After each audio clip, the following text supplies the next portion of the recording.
So we've talked about all of this, and I want to know, how can our customers and our potential customers start to take advantage of all of these things? So a good way to frame it is the way that we've built our Caylent Catalysts, right? It's because we're seeing repeated patterns that work for customers. We've built out with those in mind. It really starts with a conversation about, okay, what do these terms mean? What are the contexts that we need to evaluate these in terms of our business? Take that conversation into a workshop. That strategy workshop is all about matching the business use cases to the AI capabilities at this moment in time, as well as what the organization brings to bear. And then once we've defined those business use cases, let's prototype it.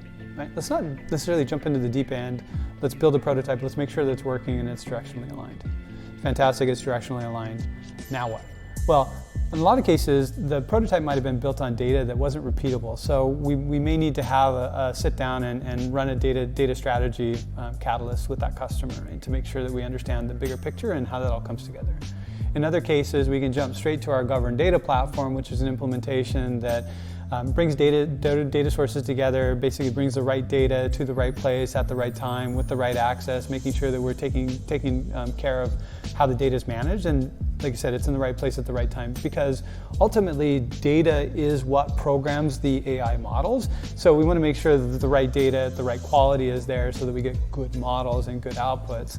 And then as we think about that data, how do we operationalize this? So on the other side of the data, as we're running AI models, what's called MLOps, which I think of it as DevOps for AI. MLOps, our strategy there is built to make sure that we have the right automation in place, that these models are trained in the right way, a repeatable way with automation, that they're monitored, and then implementing that with AWS services with our MLOps Catalyst.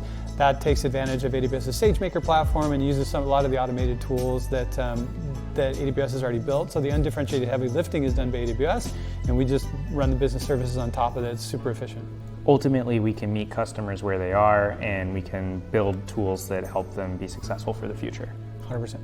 Great. Well, thanks for taking the time with me today, Mark. Thanks, Randall.